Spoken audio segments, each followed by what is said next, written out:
Ngày 22 tháng 4, Giám đốc điều hành Tesla ông Elon Musk cho biết sẽ giảm thời gian làm việc tại Bộ Hiệu quả Chính phủ Doge thuộc chính quyền Tổng thống Donald Trump bắt đầu từ tháng 5.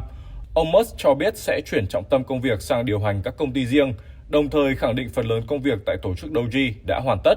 Cùng ngày, Tesla công bố báo cáo tài chính quý 1 năm 2025 với doanh thu đạt 19,3 tỷ đô la Mỹ, giảm 9% so với cùng kỳ năm trước. Lợi nhuận gộp đạt 3,15 tỷ đô la Mỹ, giảm 15% so với năm trước, trong khi lợi nhuận trên mỗi cổ phiếu cũng giảm mạnh. Tesla cho biết doanh thu sụt giảm do lượng xe giao hàng trong quý giảm, sản lượng xe sản xuất giảm và giá bán trung bình trên mỗi xe cũng giảm.